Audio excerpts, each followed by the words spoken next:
Si tienen malestar o necesitan ayuda, diríjanse a los organizadores, el personal de protección civil o de seguridad para recibir atención u orientación. Muy buenas tardes. La 65ª legislatura de la Cámara de Diputados, a través del diputado Javier Huerta Jurado, les da la más cordial bienvenida a todas y todos ustedes a la presentación del libro La gestión gubernamental del COVID-19, el reto que se nos impuso.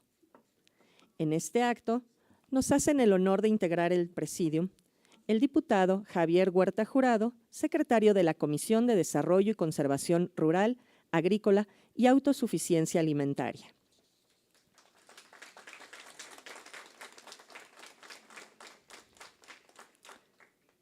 El doctor Carlos Juan Núñez Rodríguez, coordinador de la obra que hoy se presenta.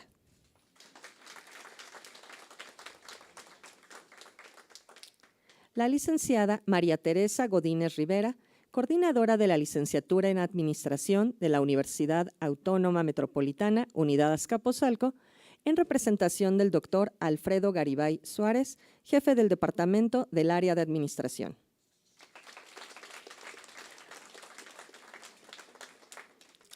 El doctor Rodrigo Eduardo Ocampo Merlo, profesor investigador de la UAM.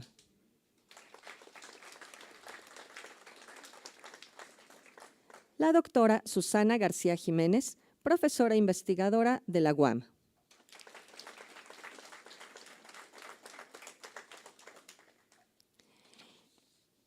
Y Jessica Elizabeth Ventura González, asesora del diputado Javier Huerta. Agradecemos la presencia en este acto de la doctora María Vázquez Valdés, directora de Bibliotecas.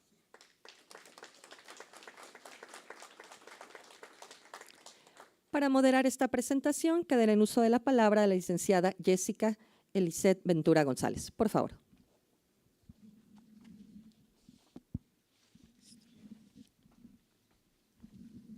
Muy buenos días a todas y todos ustedes. Les damos la más cordial bienvenida aquí en la Cámara de Diputados. Y bueno, el día de hoy vamos a presentar lo que es el libro Gestión Gubernamental del COVID, el reto que se nos impuso. Un libro coordinado por el doctor Carlos Juan Núñez Rodríguez y la doctora María Teresa Magañón Díez. Le vamos a dar en primer momento el uso de la voz al diputado federal Javier Huerta Jurado. Bienvenido, diputado.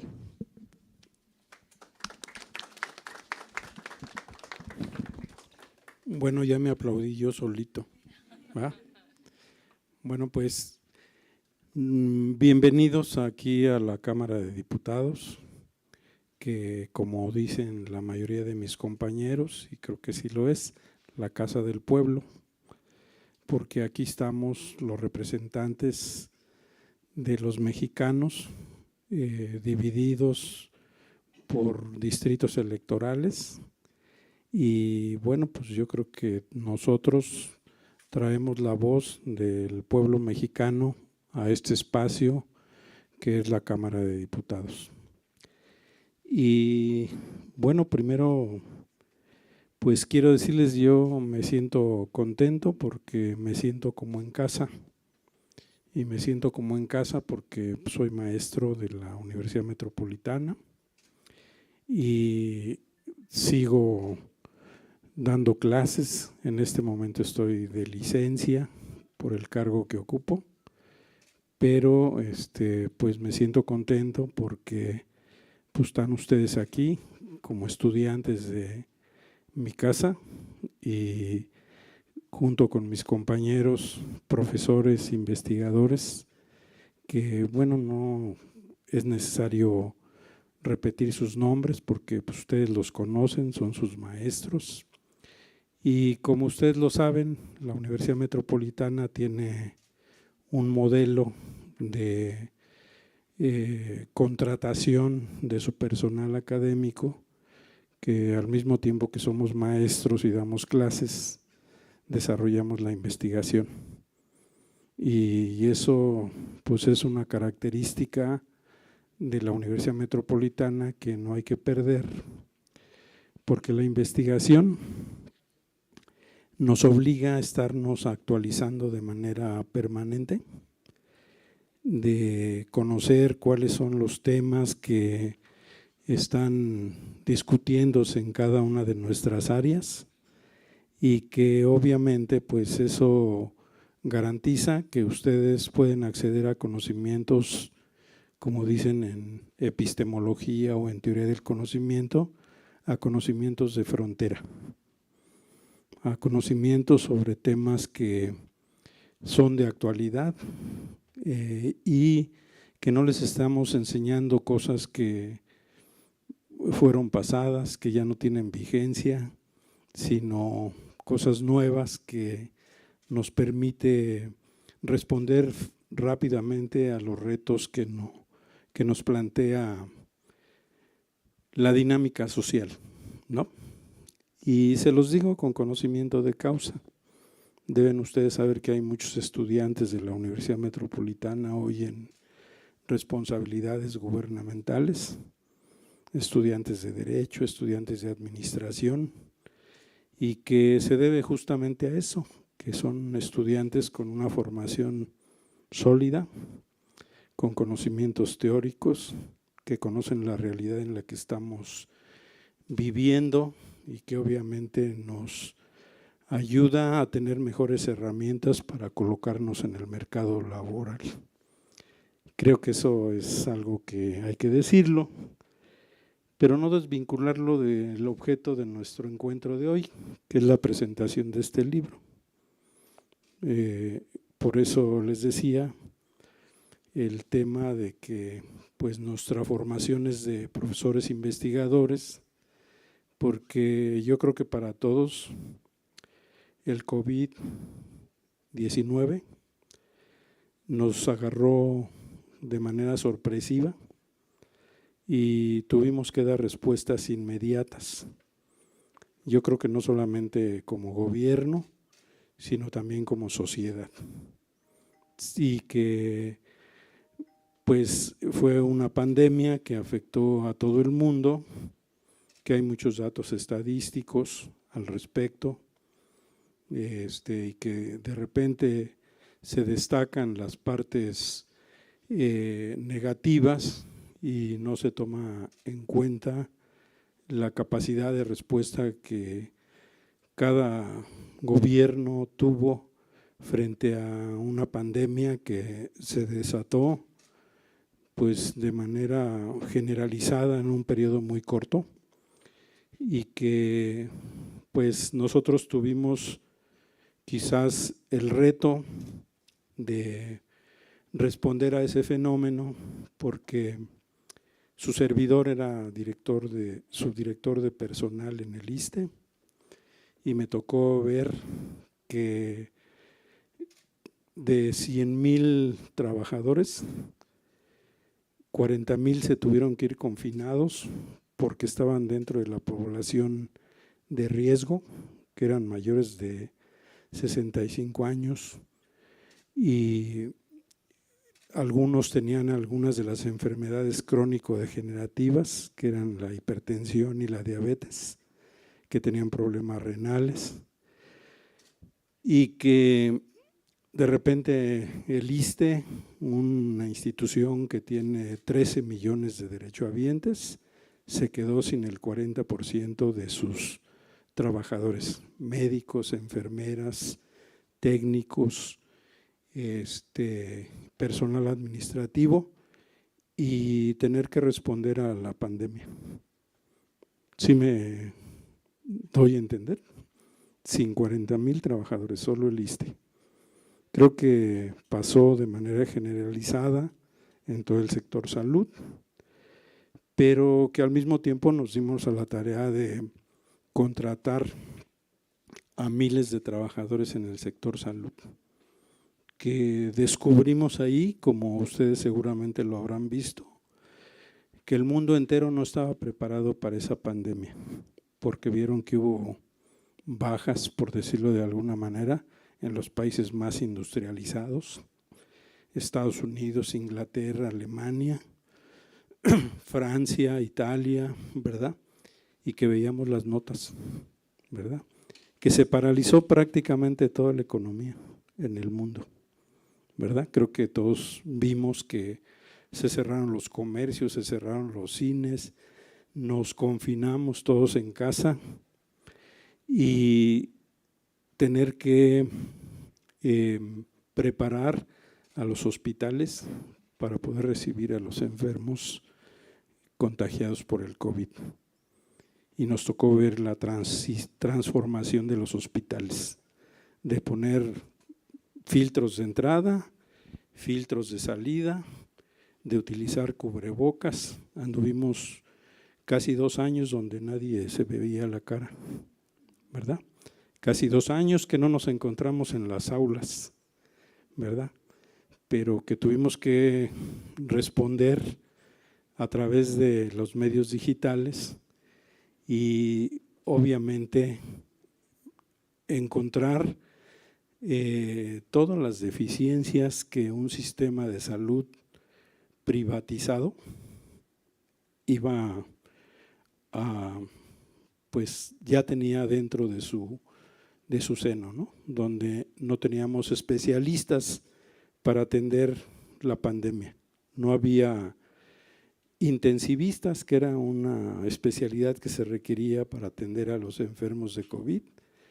No teníamos neumólogos para atender el COVID. No teníamos nefrólogos para atender a los enfermos con problemas renales. Y que había como una dinámica de formación de especialistas determinados para otras circunstancias. O sea, el ISSSTE, la institución en la que yo estaba, tenía 1,500 médicos residentes que eran los que se preparaban para una especialidad. Y las especialidades que más escogían eran las que más dinero dejaban, como es la cirugía plástica, ¿no? Y que en medio de esa pandemia el gobierno de México, por indicaciones del presidente, se dio a la tarea de contratar a médicos para atender la pandemia. En el ISSSTE contratamos alrededor de 10,000 para cubrir a los 40,000 que se habían ido. Se empezaron a habilitar hospitales en Calero allá de, ¿cómo se llama?, de Cuernavaca, en Nayarit, abrimos un hospital nuevo en Tabasco, aquí en Tláhuac, un hospital que se habilitó para atender a los pacientes de COVID, y se tomaron acuerdos con los hospitales privados para que también le dieran acceso a los pacientes no contagiados y que los hospitales del sector público se dedicaran a atender puros enfermos COVID. ¿Sí, compañeros? O sea, pues yo quiero decirles que celebro que un grupo de investigadores de la universidad donde yo trabajo, en medio de la pandemia, se hayan dedicado a hacer una investigación para que quede en escrito cuál es la percepción que un grupo de académicos tiene sobre la gestión de la pandemia en México. Y también debo decirles que somos uno de los países que tuvieron acceso a las vacunas más pronto, ¿verdad? Porque pues como en el sector salud privaba la idea de que pues la salud era como una mercancía, pues siempre la idea es que puede acceder a ella quien tenga para comprarla y quien no, pues ahí se va, ahí se ve cómo se las arregla. Pero aquí en México deben ustedes saber que el gobierno de México estableció acuerdos para que fuera uno de los primeros países que recibiera la vacuna y al mismo tiempo se destinaron recursos para comprar las vacunas y que fueran gratuitas para todos los mexicanos. Y se estableció una estrategia para vacunar a todos, primero los médicos, segundo la población de más alto riesgo, que era la de arriba de 60 años, y luego así se fue haciendo, y las instituciones educativas jugaron un papel muy importante. Ahí la UAM Azcapotzalco fue un centro de vacunación. y creo que hasta la 4ª vacuna han sido aplicadas de manera gratuita y todos los sectores de la sociedad se incorporaron a vacunar a la población. Creo que eso ayudó a que fuera bajando el índice de mortalidad, ¿verdad?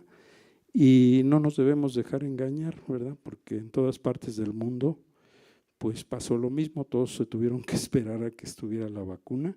Creo que todos lo saben, que se hicieron los protocolos de manera forzada para tenerla en menos de un año, me parece, ¿verdad? Y que fuimos de los primeros países que se vacunaron. Y me consta que hubo algunos países que pidieron apoyo a México para comprar vacunas, porque no se le vendía a todo el mundo. Yo les puedo decir que a mí me habló un embajador de un país hermano de América Latina y me dijo, oye, ayúdenos a conseguir medicamentos para atender la pandemia. Entonces, compañeros, pues esto es lo que quiero decirles y pues escuchar a los colegas del libro que están presentando hoy, y creo que les van a regalar unos. Entonces, pues les cedo la palabra, bueno, no les cedo la palabra. Muchas gracias y bienvenidos. Espero que sea de su agrado la presentación del libro.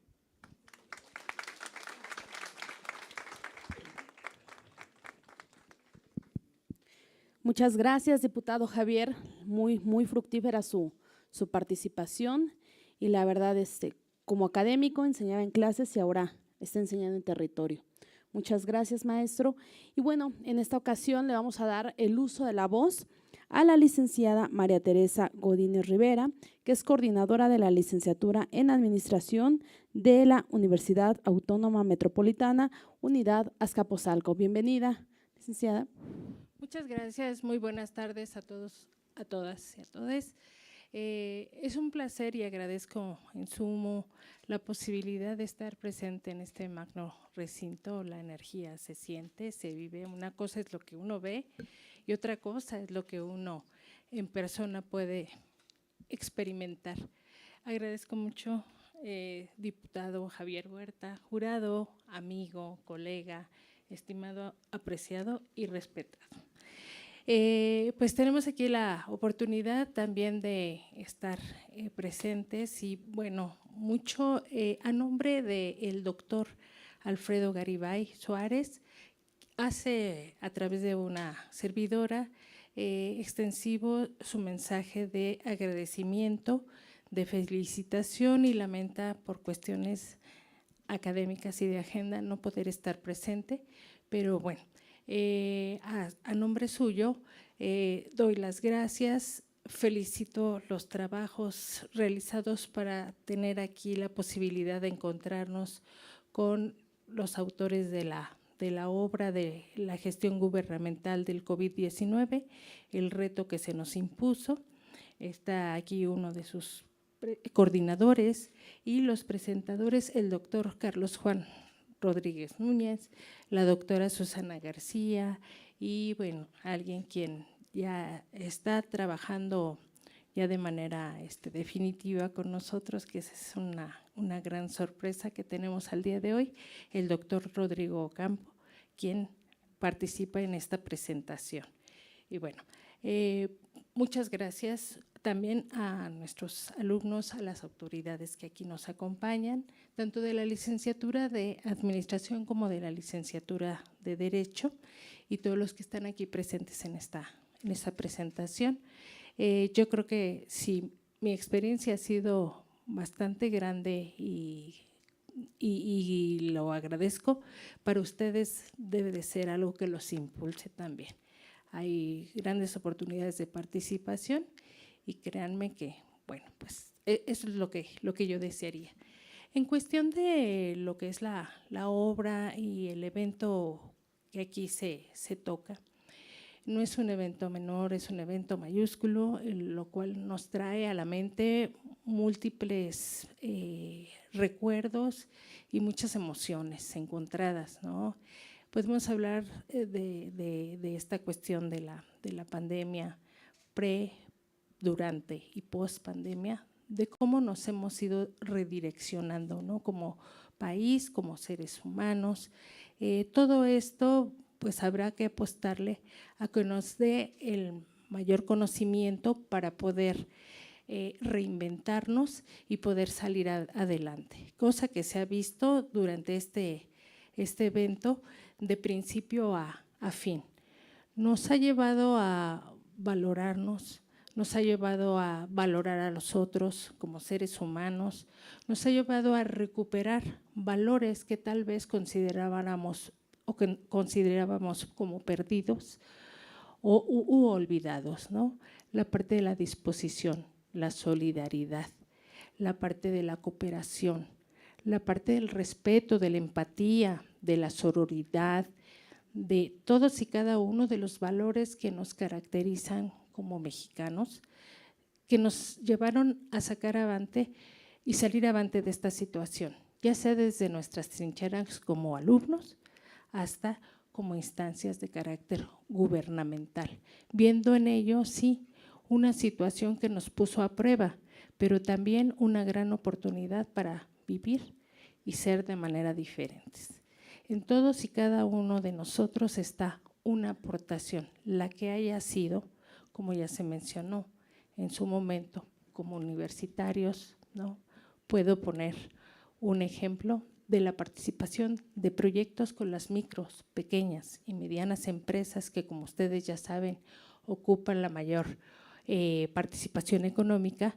Bueno, pues apoyar con proyectos de reactivación económica sin ningún costo desde la institución, solamente con la colaboración de las autoridades, de los profesores y de nuestros alumnos, de las diferentes licenciaturas.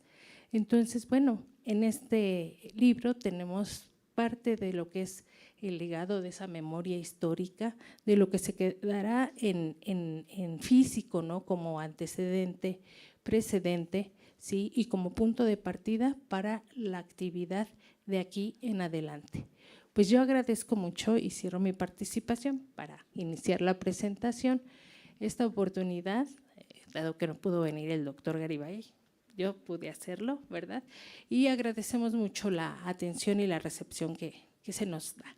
Entonces, bueno, pues muchas gracias y quedamos abiertos como universidad en su logo, Casa Abierta al Tiempo, abiertos a los desafíos y a los retos que se nos presenten en el futuro. Muchas gracias.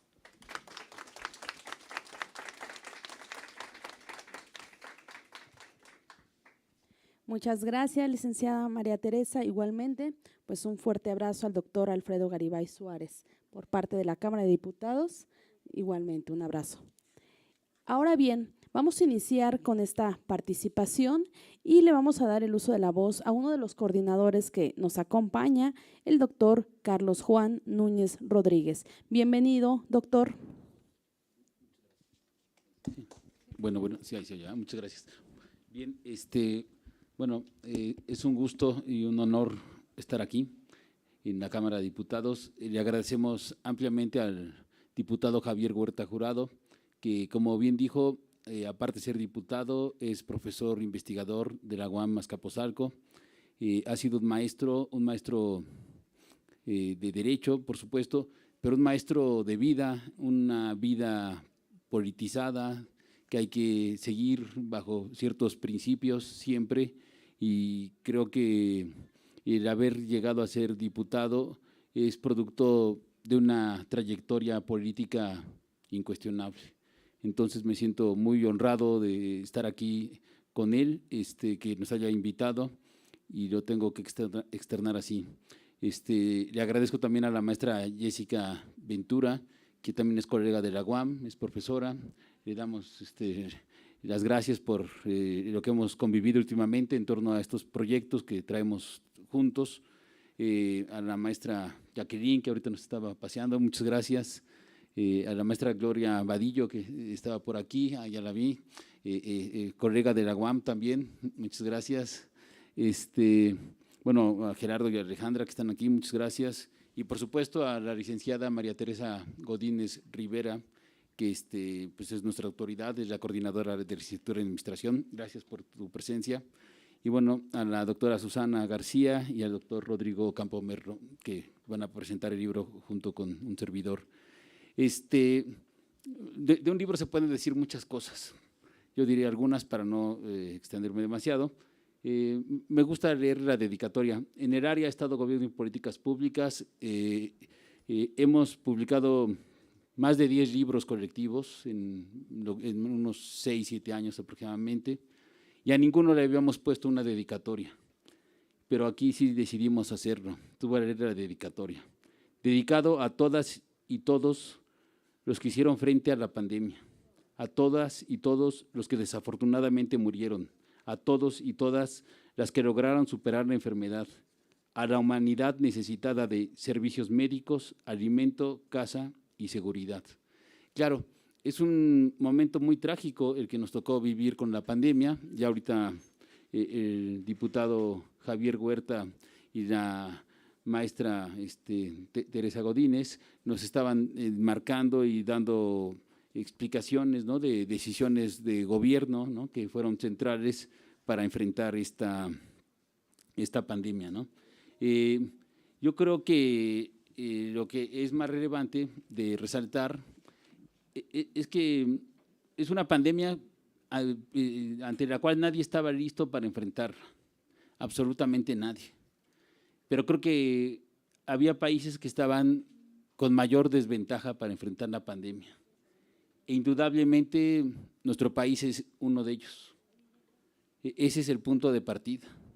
Llevábamos 36 años de neoliberalismo y de estar desmontando las instituciones públicas, entre ellas las de investigación y las de salud. Y casualmente ambas, las de investigación y las de salud, pues son las instituciones públicas centrales ante la pandemia que necesitábamos haber tenido fortalecidas para poder tener médicos, ¿no? No teníamos médicos especialistas, ¿no? O sea, no tenemos personal de salud, lo cual es gravísimo. Teníamos casi 200 hospitales abandonados durante estos 36 años, entonces eran cascarones, no servían absolutamente de nada, ¿no? Y entonces teníamos un sistema de salud completamente debilitado.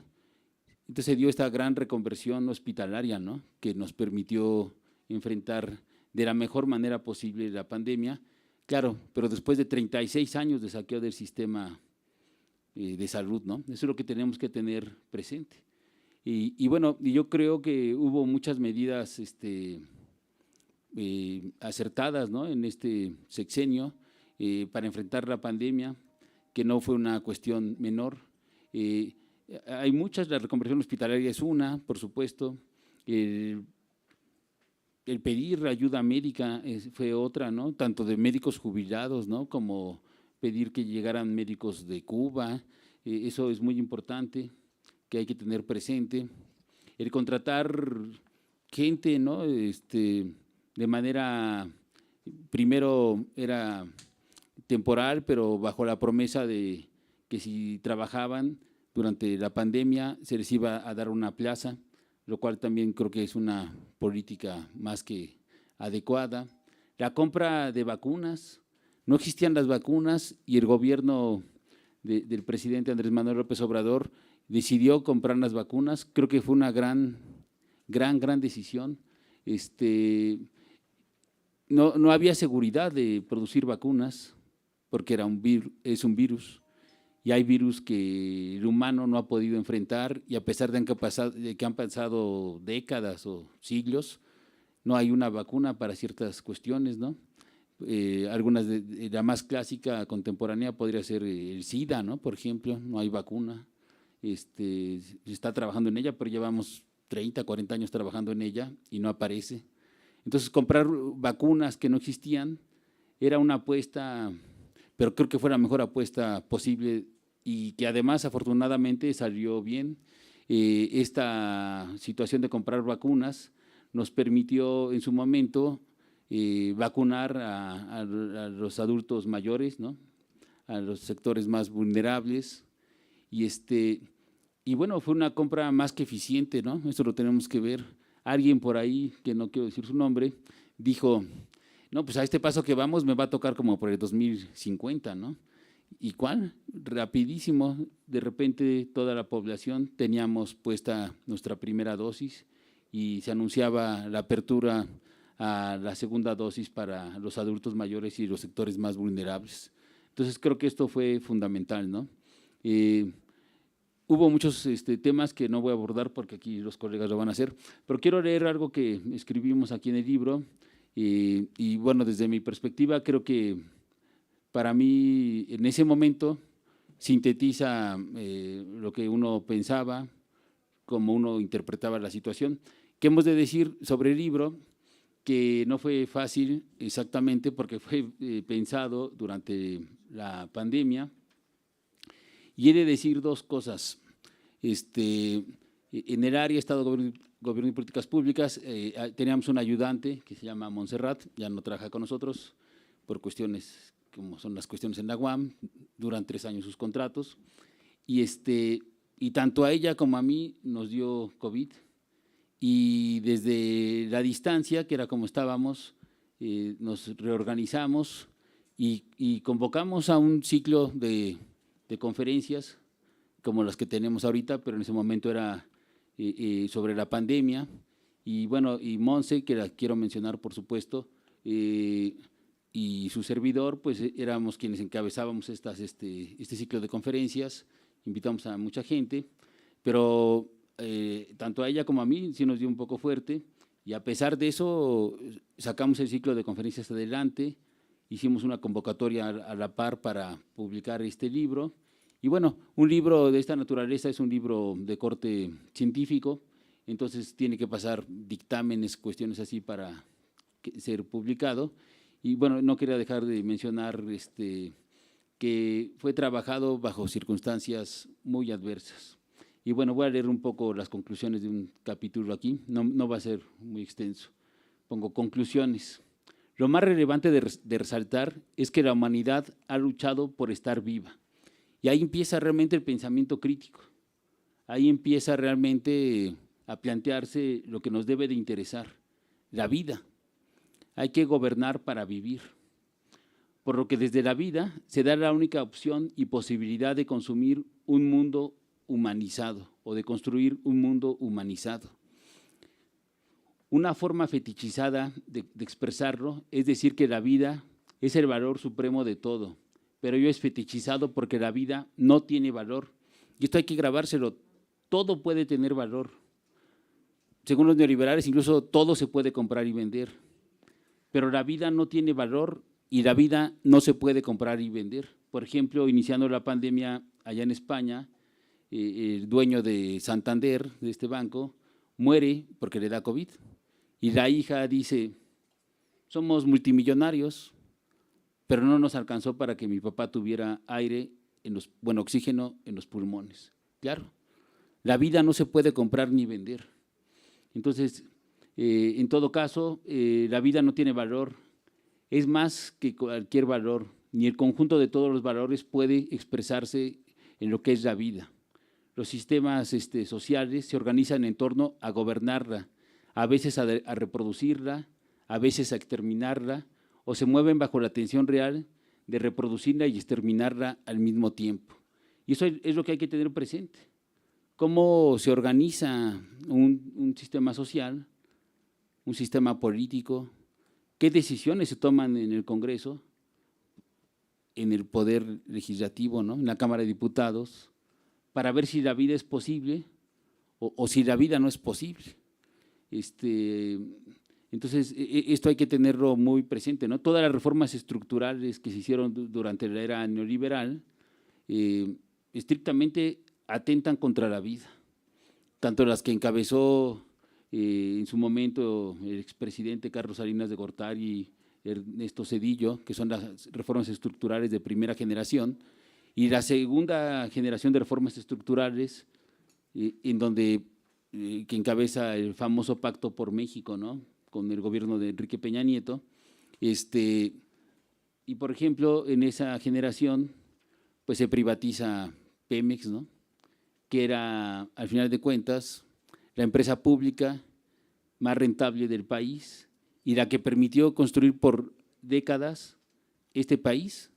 Y bueno, al final de cuentas, al privatizarla, estás negando la posibilidad a millones de ciudadanas y ciudadanos de acceder a infraestructura, a servicios, a bienes de consumo que son los que reproducen la vida, al final de cuentas. La vida no es un supuesto, se debe gestionar, pues los sistemas sociales la pueden imposibilitar, ya sea la vida humana en particular o la vida de los ecosistemas en general. Este es el punto de partida para enfrentar la pandemia causada por el COVID-19. Es decir, estamos ante un sistema social que ha atentado contra la vida humana y la vida de los ecosistemas. Claro, este es el punto de partida. Un momento histórico de la humanidad donde la vida no importa, pero de manera paradójica, cuando la vida se ve expuesta a la muerte masivamente, la vida resulta ser lo más importante. Entonces, no importa dónde estuvieras en el mundo, te decían, hay que guardarse para salvar la vida.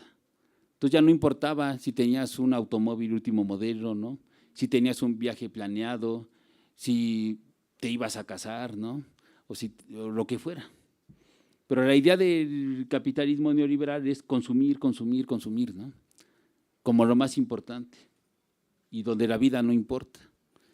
Pero en pleno auge del neoliberalismo, la vida sí importa y paradójicamente aún para los neoliberales. Entonces podríamos pensar en la Unión Europea, ¿no? Podríamos pensar en Estados Unidos, ¿no? Y uno veía las imágenes en la televisión y así, ¿no? París vacío, ¿no? Berlín vacío, Nueva York vacío. Entonces, ¿la vida importa o no importa? No, ni siquiera habría que pensar. Es tan elemental, como siempre digo, la vida es lo más importante que no lo pensamos, pero nos organizamos de tal modo que la vida no importa. Entonces, tenemos que ser conscientes de esa frase elemental y tal vez intrascendente.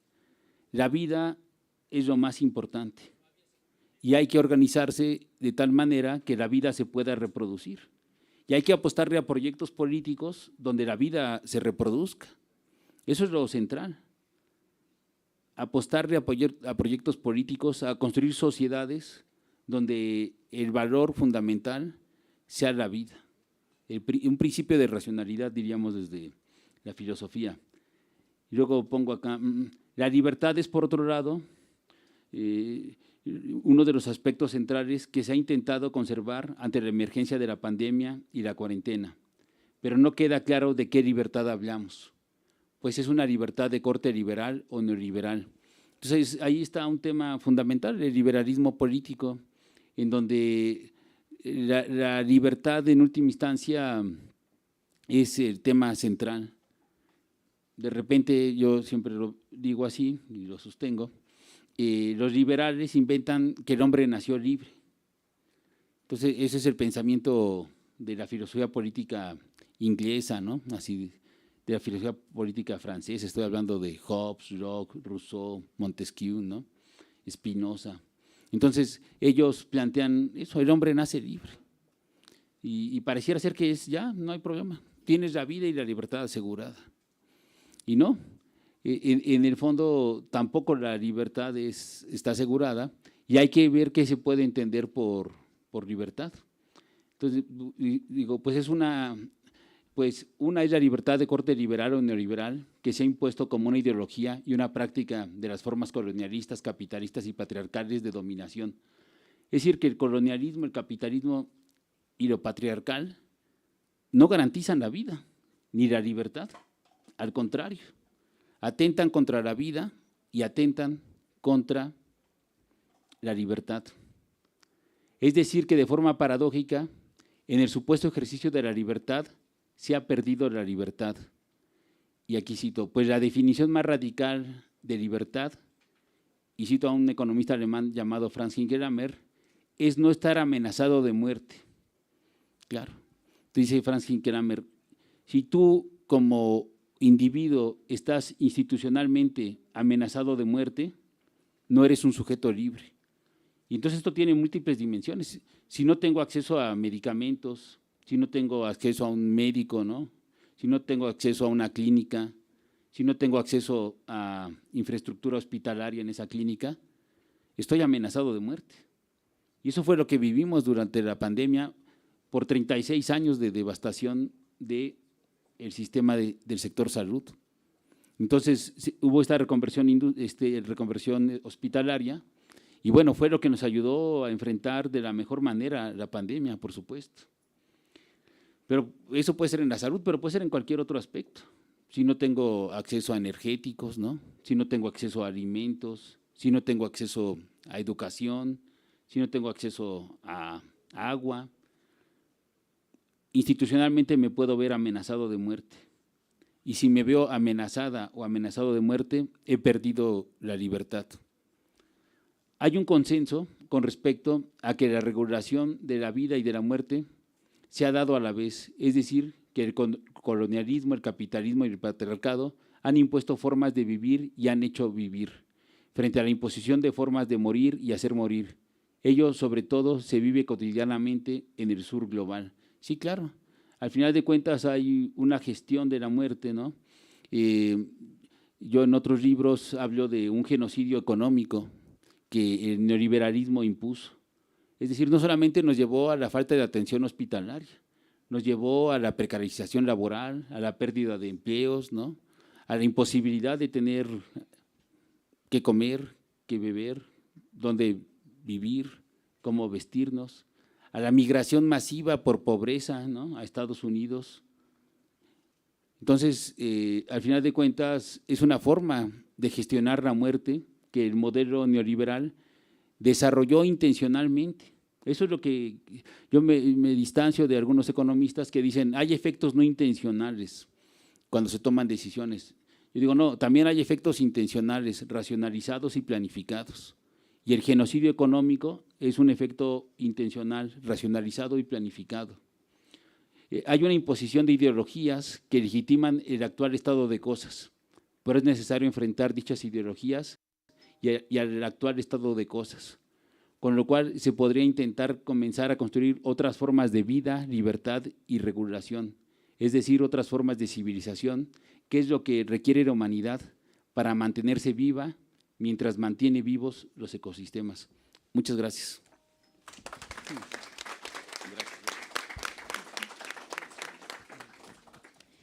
Muchas gracias, doctor Carlos Juan Núñez Rodríguez. La verdad, muy, muy interesante su participación y pues nos deja con ese sabor de boca para leer este libro, ¿no? Y bueno, vamos a continuar con estas intervenciones. Le vamos a dar el uso de la voz a la doctora Susana García Jiménez para que nos apoye con su participación. Bienvenida, doctora. Muchas gracias. Gracias. Buenas tardes a todas y todos los que nos acompañan el día de hoy. Le agradezco al diputado Javier Huerta la invitación a esta presentación de este texto, a la maestra Jessica Ventura también por las gestiones para que podamos estar aquí, a la licenciada Tere Godínez, coordinadora de la licenciatura en Administración, por su acompañamiento, y bueno, a mis colegas que me acompañan también en esta presentación, al doctor Carlos Juan Núñez y al doctor Rodrigo Ocampo. Este texto, como bien lo menciona el doctor Carlos Juan, es producto del trabajo colectivo que se desarrolla en el área de Estado, Gobierno y Políticas Públicas, donde, bueno, somos integrantes los tres profesores que aquí nos encontramos y hemos desarrollado una serie de trabajos por ya más de casi 15 años al respecto y bueno, dentro de estos textos colectivos, este es uno de ellos y que tuvo gran recepción, digamos, cuando se emite la convocatoria, porque precisamente atiende una problemática coyuntural, por un lado, que tuvo un impacto mundial y bueno, en el que los investigadores que aquí presentan y aportan con un capítulo del libro, plantean sus preocupaciones, las temáticas en las que se van a enfocar y bueno, algo interesante en este sentido es que a lo largo de los 10 capítulos que conforman este libro, vamos a encontrar, yo podría agrupar, bueno, en este sentido, en como 4 o 5 grandes categorías, en las problemáticas, digamos, o las preocupaciones que estos investigadores encuentran y que tiene que ver con el tema de la salud. El primero es el tema de la salud, el sistema sanitario, el sistema de seguridad social que tenemos en el país, los retos que enfrentó precisamente al pues llegar, ¿no?, de golpe este problema de salud mundial que fue el COVID-19 y estar frente a un sistema sanitario que había sido abandonado por décadas. Se dejó de invertir en este sector y bueno, las consecuencias estaban ahí, ¿no? Van a atender a lo largo en estos capítulos pues temas que tienen que ver con presentar precisamente estas inequidades y desigualdades que un sistema de salud fragmentado, dirán las autoras de este capítulo, pues presenta o muestra, y donde una sociedad que no tiene o que no en igualdad de condiciones acceso a un sistema de salud, bueno, va a tener que invertir más, ¿no? O destinar más de sus recursos a atender el tema de salud. Esa es una de las principales preocupaciones que vamos a encontrar en distintos capítulos en este libro y creo que responde a algo que ya mencionaba el doctor Carlos Juan, que es el tema de la vida, porque esta pandemia en el 2020 nos va a poner en perspectiva cuáles son las prioridades de los proyectos humanos. ¿Qué prioridades tenemos? Bueno, decían mantenernos con vida, para empezar. Y bueno, ¿qué necesitamos para mantenernos con vida frente a una crisis sanitaria como fue la del COVID-19? Bueno, un sistema de salud eficiente para empezar, o que por lo menos tenga la capacidad de atender y captar todos los requisitos de la población. Bueno, frente a eso vamos a encontrar discusiones interesantes al respecto. Decíamos, esta pandemia muestra precisamente carencias en distintos ámbitos. Por un lado, muestra las necesidades reales, digamos, de la humanidad. Decíamos, un sistema de salud o la atención a la salud va a ser prioritario. También el tema de la educación va a estar presente a lo largo de diversos capítulos en este libro, que creo que va a ser fundamental. El tema del trabajo, otro aspecto relevante e importante en este sector, y algo interesante que va a emerger aquí, y en uno de los capítulos se trata, el acceso a la conexión, ¿no? El derecho a la conexión, a tener posibilidades de mantenerte conectado y que se van a vincular, ¿no?, con el tema de la educación y el tema del trabajo. Entonces, creo que son aspectos fundamentales. Y otro ámbito que se va a tratar a lo largo de 3 capítulos en este texto tiene que ver con precisamente la gestión gubernamental, el tipo de gobierno que necesitamos y los procesos que se llevan a cabo a partir también de un tema que va a emerger, que es el e-gobierno. Pero bueno, entonces, en el tema de salud, decíamos, bueno, las preocupaciones eran claras y que van a verse reflejadas aquí en uno de los capítulos donde las autoras, 2 autoras, van a plantearnos precisamente un mapeo de cómo está el sistema de salud o cómo estaba en ese momento y qué se requería. Ya lo mencionaban, bueno, se requirió una reconversión hospitalaria, plantear prioridades en el sistema sanitario para atender a todas las poblaciones que requerían la atención médica, principalmente por SARS-CoV-2, pero también evidenció una serie de problemáticas en torno a otras enfermedades, comorbilidades que tiene la población y que también necesitaban ser atendidas. En ese sentido, bueno, nos hacen análisis detallado de este sistema de salud, de los efectos y los costos que va a tener sobre los ingresos de la población, cuánto se le destina a atenderse, a todas aquellas poblaciones que no tienen acceso a un sistema de salud. Por ejemplo, si no tienes acceso al IMSS o al ISSSTE, ¿cómo le haces para cubrir, ¿no?, si tienes una necesidad médica? Y bueno, aquí hacen una descripción detallada que creo que es importante, es fundamental y nos pone en perspectiva precisamente el actuar del gobierno durante la pandemia para, pues, digamos que a contrarreloj y en un proyecto express, dar atención y cobertura a esos sectores que de manera urgente requerían la atención. Entonces, creo que es uno de los aspectos fundamentales que nos van a mostrar. Y bueno, otro tema importante que se pone sobre la mesa en este texto es la educación. Por un lado, la necesidad también de fortalecer el sistema educativo en los diversos niveles que tenemos aquí en México.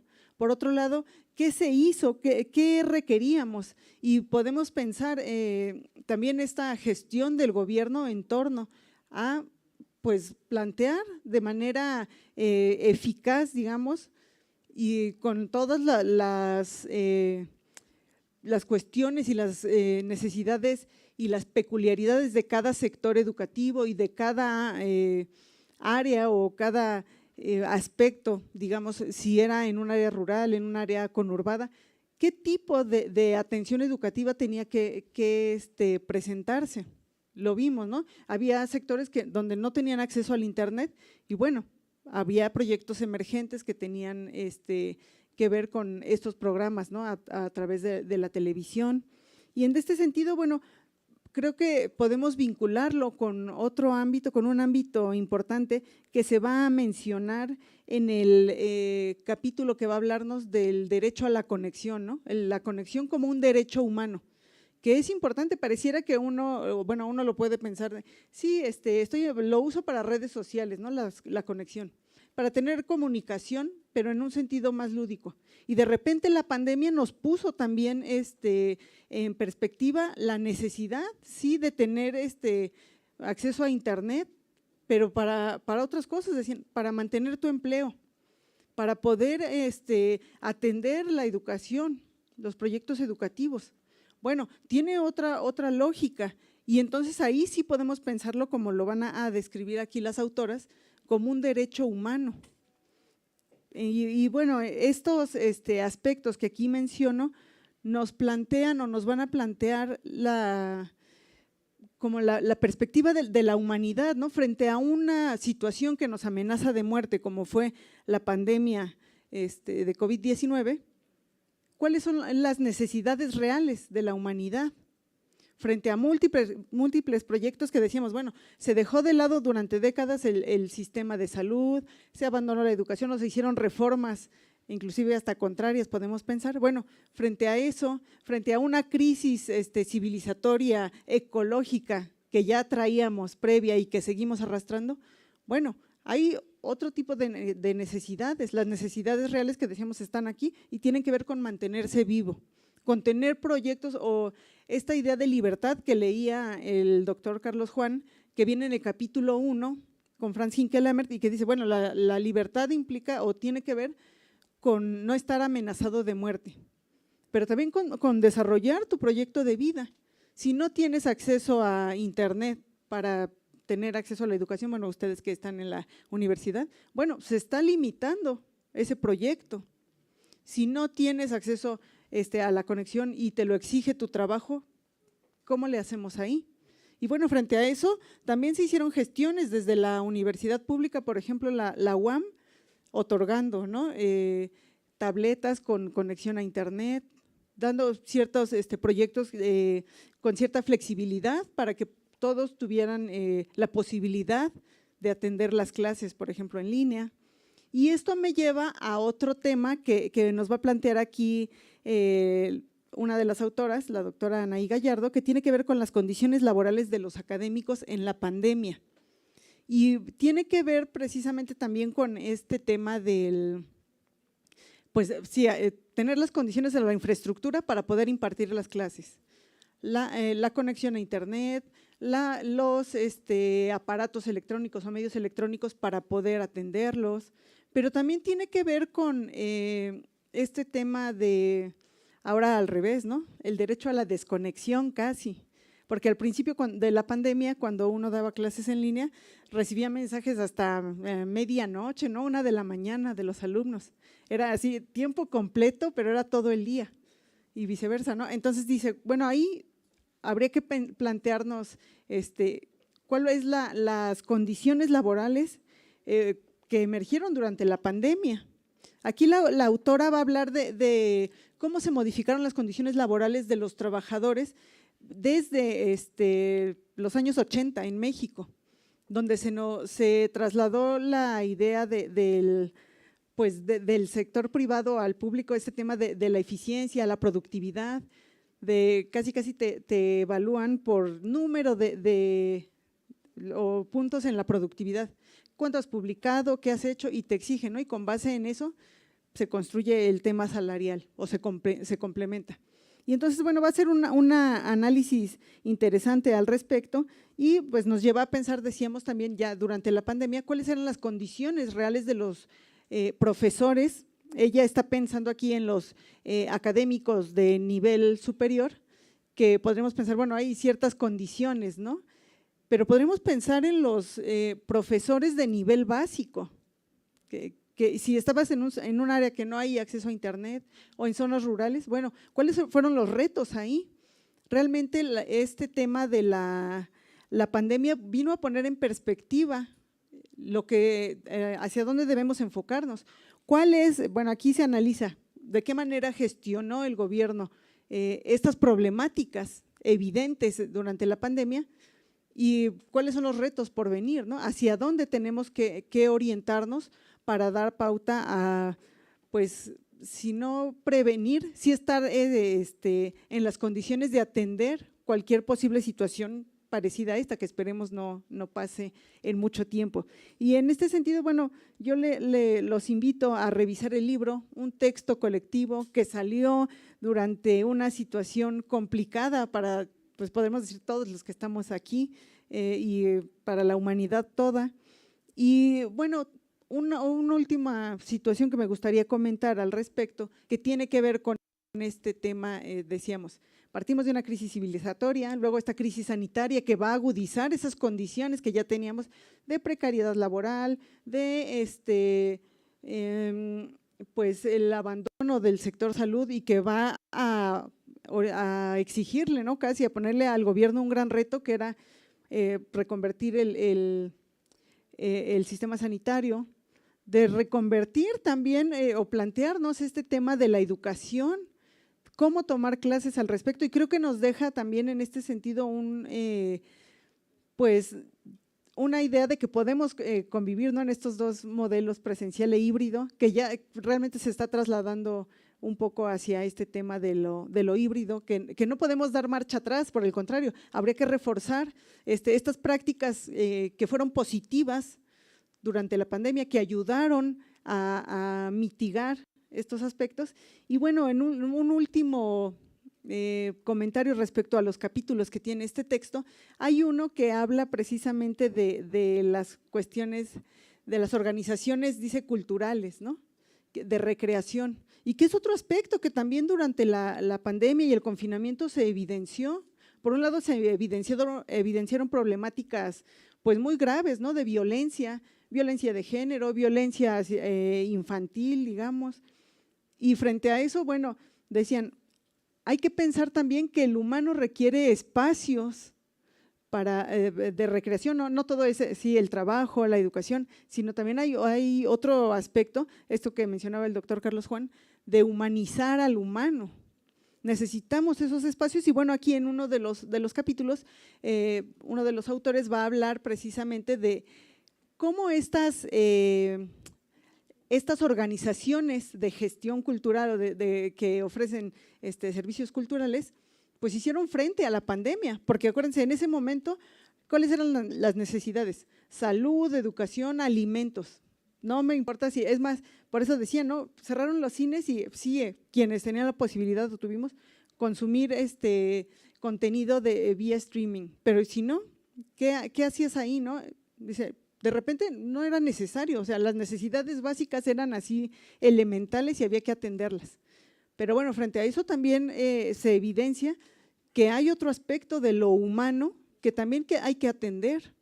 Si uno es mantenerse vivo, tener alimentos, tener educación, pero además de eso, ¿qué forma al humano? ¿Qué nos hace humanos? Y bueno, un aspecto de ellos tiene que ver con la cultura y que aquí se va a mostrar. Entonces, bueno, yo le dejaría hasta aquí, les agradezco la invitación a presentar este libro y los invito a revisarlo.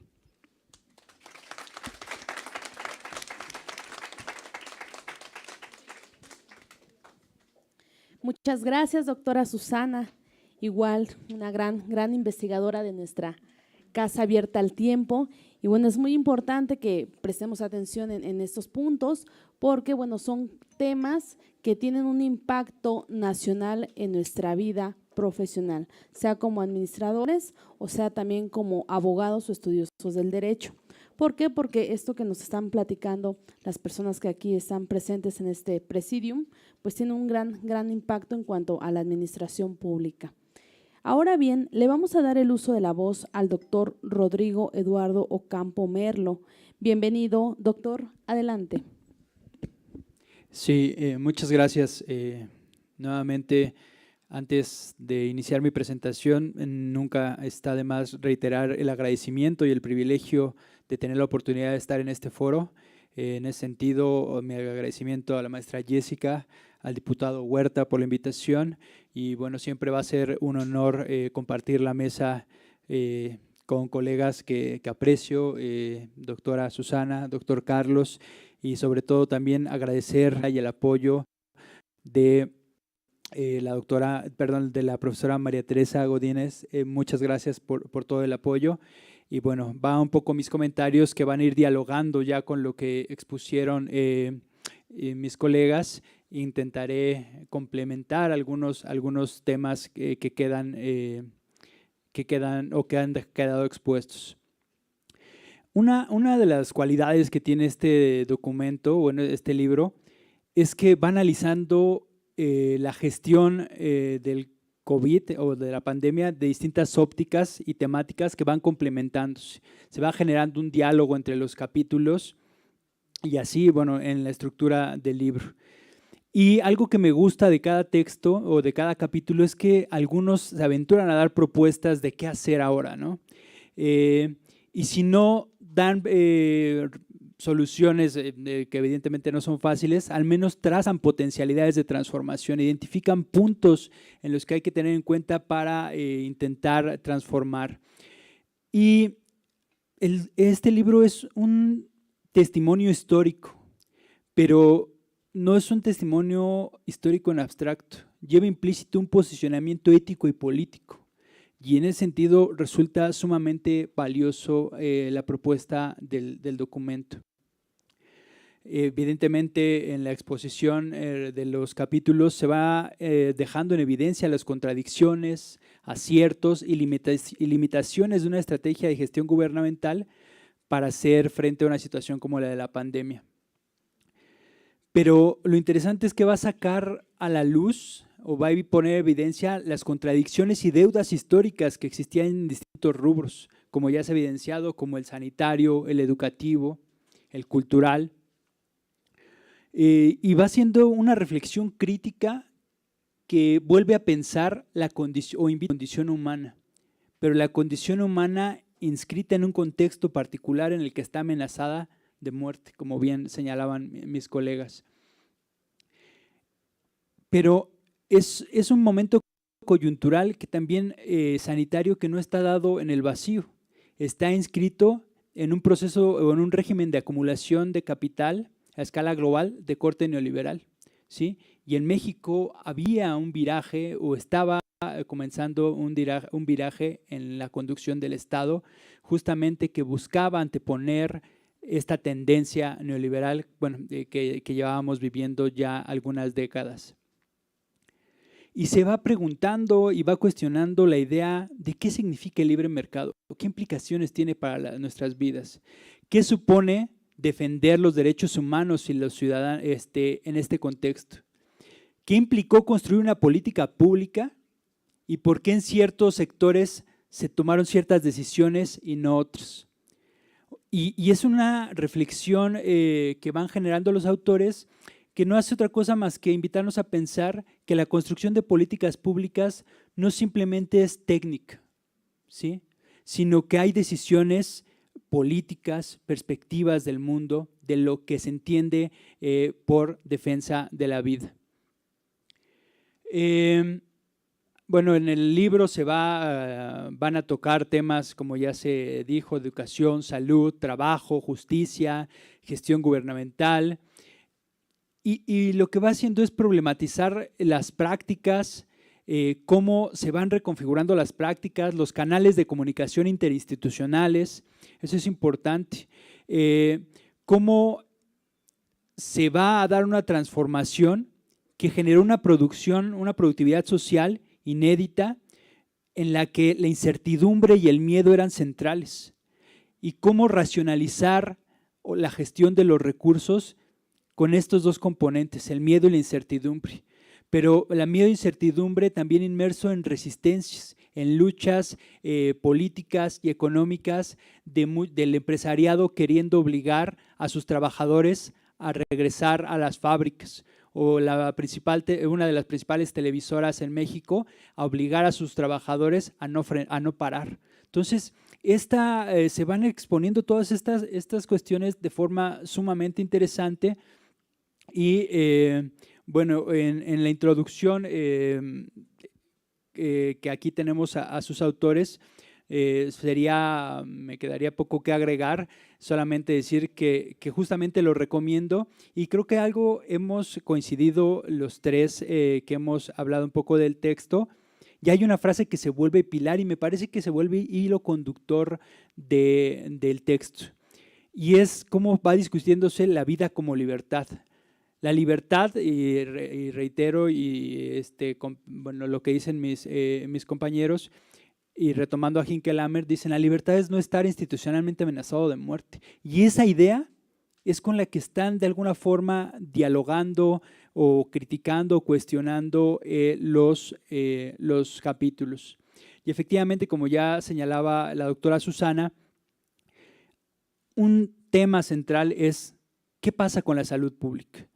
¿Qué pasa en la pandemia con un sistema de seguridad social fragmentado? Y pone en evidencia, y las autoras van documentando y añadiendo estadísticas importantes, y solamente les comparto un dato. ¿Qué pasa cuando México, de acuerdo a la OCDE, en uno de los últimos informes, es de los países en donde más gasto de bolsillo se hace para atención médica? ¿Qué quiero decir que más gasto de bolsillo? Que vamos poniendo de nuestros ingresos que ir a pagar médicos particulares o medicinas que no nos proveyó el sistema de salud público. Y dice, para la gente más pobre, este gasto de bolsillo representa el 8,5%. En cambio, para los más ricos, solamente el 2,6%. Entonces, las autoras van evidenciando cómo las contradicciones existentes se fueron agudizando en la pandemia y se fueron polarizando pues las estrategias de acceso a defender la vida. Y como ya señalaba la doctora Susana, hay otro texto bastante interesante que problematiza el hecho de la accesibilidad a Internet como un derecho humano. Y como bien lo señalaba la doctora, si no tenías acceso a Internet, estaba de por medio tu trabajo, ¿sí? Pero no solamente eso, y el cuestionamiento es no solamente tener acceso a Internet, tener acceso a equipos de cómputo. ¿De qué equipos de cómputo estamos hablando? ¿Cuántos por familia? Y le añade otro componente los autores. Dicen, pero además la brecha digital no solamente está en el acceso a Internet, a la brecha digital está también cruzada por la ruralidad. Y dicen, 131,000 hogares no contaban con derecho a energía eléctrica, de los cuales el 69% de los que no contaban con energía eléctrica corresponden a zonas rurales. Entonces, se va problematizando cómo el momento sanitario evidencia y agudiza contradicciones existentes, y van problematizando, de acuerdo a sus evaluaciones, cuáles fueron los aciertos y contradicciones de cada sector. Posteriormente, en otro texto, se va a cuestionar justamente cómo la estructura de las currículas del sistema público educativo eran tan rígidas que se tuvo que negociar con los docentes la manera de flexibilizarlas para atender la necesidad de ofrecer educación. Posteriormente van a estar dialogando estos capítulos cuando se habla de las condiciones laborales de los académicos en pandemia, que ya se está hablando de educación superior.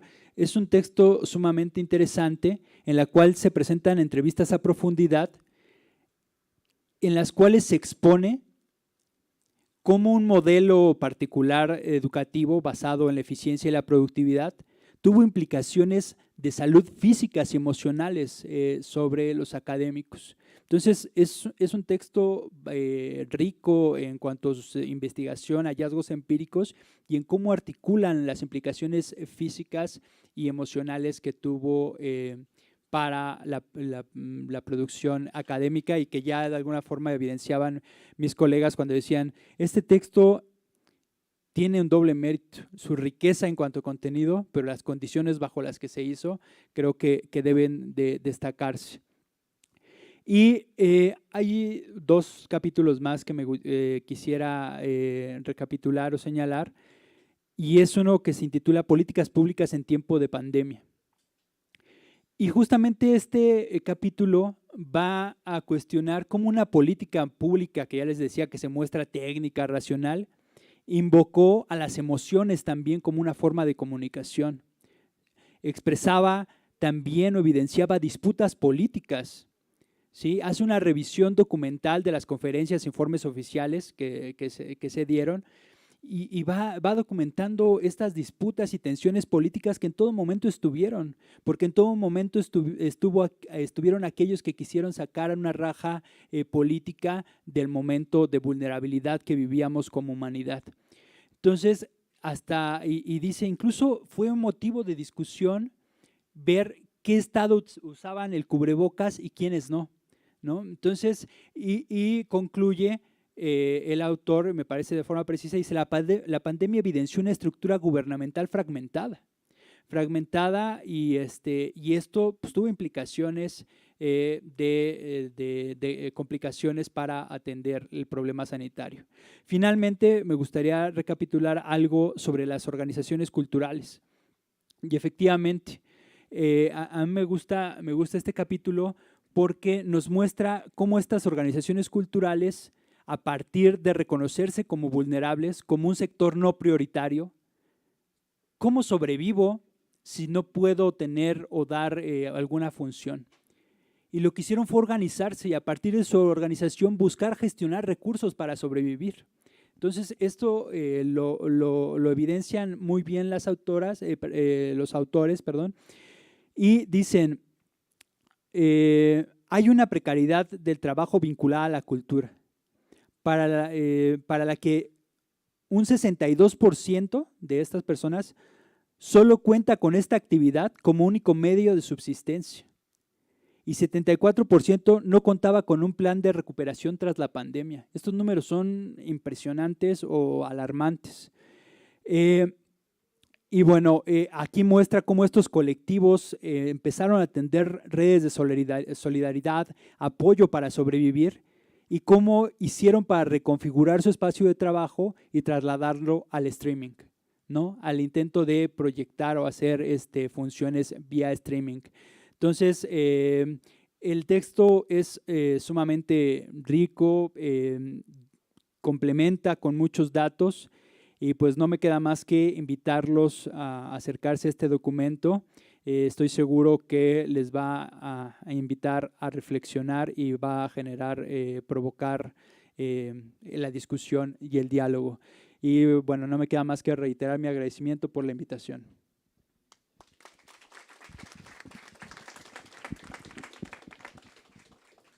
Muchas gracias, doctor Rodrigo.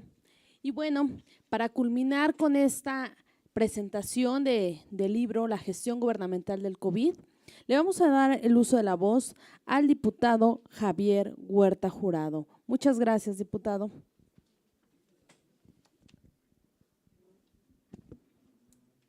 Bueno, pues compañeras, compañeros estudiantes, la presentación que acaban de hacer mis colegas, pues es muy persuasivo para entrar al debate ideológico, al estudio de los casos, ¿verdad? Y yo pues venía pensando ahorita que a lo mejor pues yo podría contar muchas historias, porque a mí me tocaba cuidar mi vida, pero también cuidar la de otros, porque les decía, mi responsabilidad era que hubiera médicos, que hubiera enfermeras, que los hospitales no carecieran de personal para poder recibir a todos los enfermos. Entonces, en el plano ideológico a veces pensamos en nosotros, pero tenemos que desprendernos de esa idea individual donde lo que me importa es lo que me pasa a mí y no lo que pasa a los demás. Yo creo que en la gestión gubernamental pues hay esa doble tarea, cuida tu vida, pero también cómo le haces para cuidar la de todos los demás. Que haya camas, que haya médicos, que haya medicamentos, que haya cubrebocas, que haya ventiladores mecánicos, ¿verdad? Que haya oxígeno, que haya tanques de oxígeno, ¿verdad? Y yo creo que a lo mejor valdría la pena que cada quien escribiera su historia de cómo vivió la pandemia. Yo nunca me contagié. Bueno, creo que no, o quién sabe, ¿no? A lo mejor sí estuve contagiado, pero el reto era atender la pandemia, ¿verdad? Pero creo que también me gustaría un poco entrar en el debate ideológico, porque me acuerdo de una frase del presidente Petro por ahí del año 2015 en una cumbre en la que coincidimos en Cochabamba, en Bolivia, donde él decía que una tesis que predominaba en el pensamiento marxista era que la contradicción principal era entre el capitalismo contra los trabajadores, el capital contra el trabajo. Eso decía que era una tesis central en el siglo XIX y XX, pero dice esa contradicción se desplazó en el siglo XXI, del capital contra el trabajo al capitalismo contra la humanidad. Pues ahí se las dejo para que ustedes lo piensen, porque ustedes son estudiantes, yo ya, mi vida académica va a empezar a dejar de pensar. Pero sí, retomando esa tesis, pues uno tiene que preguntarse, ¿por qué dice que es contra la humanidad? Y aquí nosotros tenemos que retomar los datos que nos acaban de platicar nuestros colegas investigadores. Uno de ellos, dicen, durante 36 años las políticas neoliberales desmantelaron el sistema de salud. ¿Qué quiere decir eso? Pues que no había hospitales, no había clínicas, no había camas, no había médicos, no había enfermeras suficientes para atender a una población de 130 millones de habitantes, ¿verdad? Ese es un tema, pero ese es un tema material. Pero en segundo lugar, ¿cómo nos dejaron esos 36 años de políticas neoliberales? Espero que no me estén robando mis ideas, porque las están grabando. No, es broma. Pero en términos más específicos, ¿qué dejaron esas políticas neoliberales? Yo creo que pueden ustedes encontrar material que dice que el 50% de la población tenía algunas de las enfermedades crónico-degenerativas. y que esa población, esa población a veces tenía 2 o 3 de las enfermedades crónico-degenerativas, diabetes e hipertensión. No quisiera poner a prueba a los presentes, pero la mayoría de nuestros padres, abuelos o madres padecen alguna de esas, o las 2. ¿Y qué significa eso? Pues que las políticas neoliberales propiciaron un fenómeno que se llama síndrome metabólico, ¿verdad? ¿Por qué? Por la falta de hábitos alimenticios o la falta de recursos para comer bien, ¿verdad? Porque los salarios se mantuvieron contenidos hasta el año 2018, el salario mínimo era 88 pesos, ¿verdad? Si el salario mínimo se mantiene bajo, jala a todos los salarios contractuales. ¿Qué quiere decir? Que no todas las familias tenían los recursos suficientes para comer bien, ¿verdad? Y en segundo lugar, la falta de hábitos de activación física, que somos una población mayoritariamente sedentaria, ¿verdad?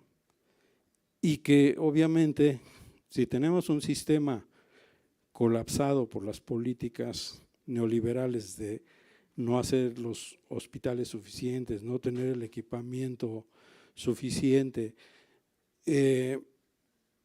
subrogar servicios de salud, ¿verdad? Sí saben qué es subrogar, ¿verdad? Es entregárselos a los intereses privados. ¿Cuál es la responsabilidad pública? Pues atender a los enfermos, pero no tienen los medios para hacerlo.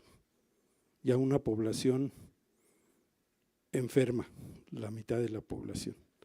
Hay algunas tesis que han desarrollado por ahí, hipótesis más bien que han desarrollado algunos investigadores, que dicen que la mayoría de las personas que fallecieron padecían alguna de esas 2 enfermedades, que eran o hipertensos o eran diabéticos.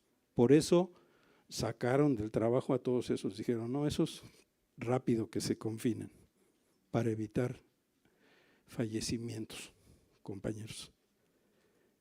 Entonces, yo creo que sí se confirma la tesis de Petro, ¿verdad? Es un capitalismo salvaje que le interesa la concentración de la riqueza, que no le interesa la humanidad, ¿verdad? Y que los ve como sujetos que pueden incorporarse a la vida laboral, que pueden ser productivos, pero no le importa a ese capitalismo cómo viva la humanidad, ¿verdad? Y eso es lo que está en el centro del debate, aquí en el Congreso, y que obviamente va a seguir el debate para adelante, porque lo que está en juego, compañeros estudiantes, ¿verdad?, es si regresan las políticas neoliberales o si mantenemos el rumbo de la transformación de México a favor de la humanidad. Y hay signos donde ustedes los ven claramente. Por eso es la pensión universal a los adultos mayores. Esa es una acción humanitaria. Por eso las becas a los jóvenes, para que no dejen de estudiar. Por eso el programa Jóvenes Construyendo el Futuro, de que los jóvenes al trabajo o al estudio. Por eso las universidades Benito Juárez, para que haya más espacios en la vida educativa para la juventud. Por eso los apoyos a los discapacitados, las pensiones. Por eso el apoyo al campo. Por eso el apoyo a los pueblos indígenas. ¿Por qué? Porque es la humanidad lo que le interesa a la cuarta transformación, ¿verdad? Y es la humanidad en general, hombres, mujeres, jóvenes, adultos mayores, trabajadores, ¿no? Por eso el salario hoy es de 207 pesos, que no había subido en más de 45 años, 1 peso cada año, compañeros. hagan las cuentas, ustedes tienen manera de acceder a esa información. También tienen manera de acceder a la información de que la mitad de la población tenía alguna de las enfermedades crónico-degenerativas derivado de las políticas económicas de los gobiernos de la derecha. ¿Sí? No se dejen engañar, jóvenes, tienen acceso a la información. Y bueno, a mí me da ganas de seguir hablando, pero tengo que estar a 2 horas de distancia de aquí. Y pues nada más les agradezco pues su presencia. Espero que no sea la única vez que nos visiten en la Cámara de Diputados, que sigamos haciendo encuentros donde no solamente presentemos textos como el que tenemos hoy aquí, sino que a lo mejor necesitamos una nueva versión de los investigadores sobre el manejo del COVID, porque ese es un tema que va a seguir discutiéndose seguramente, porque va a haber quien diga que la gestión de la pandemia fue pues mal administrada, y va a seguir habiendo quienes sostengamos que fue la mejor manera de administrar la pandemia. No hay nada perfecto en el mundo, todo es perfectible, ¿verdad? Pero yo creo que los datos que nosotros tengamos al alcance nos van a indicar claramente que pues hubo una buena gestión, y si no, imaginemos, para eso es la investigación, la imaginación. Hasta hay un libro, ¿no? Se llama La imaginación sociológica, ¿verdad? Que es un instrumento que nos permite imaginar y construir escenarios al futuro. Imagínense ustedes que hubiera estado la derecha en el gobierno, ¿qué hubiera pasado? ¿Verdad? Sí tenemos experiencias en otras partes del mundo, ¿verdad? Creo que aquí hubo una gran discusión, ¿se confinan o no se confinan? Y en algunos lugares lo hicieron como toque de queda, nadie sale. Aquí no, aquí dijeron pues el que quiera salir, pues salga. Recomendamos que se confinen, recomendamos que se pongan el cubrebocas, recomendamos que los negocios tomen ciertas medidas, ¿no? Pero bueno, pues yo lo que les sugiero es que pues es una primera versión de cómo interpretaron la pandemia, a ver si ahora los investigadores piensan lo mismo. Hay más información, ¿verdad? Y no se ha ido, el virus sigue. Y creo que va a haber una nueva cepa, bueno, hay nuevas cepas y va a haber una nueva campaña de vacunación para todos. Pues muchas gracias, compañeros, y pues vamos a pasar a entregarles unos libros ahí. ¿Vale?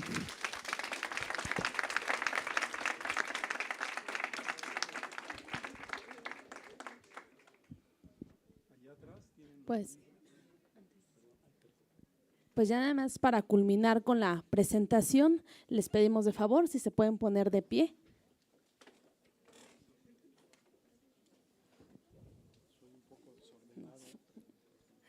Bueno, pues siendo las 15 horas del día jueves 5 de octubre del año 2023, damos por clausurada el evento de la presentación del libro Gestión Gubernamental del COVID, el reto que se nos impuso.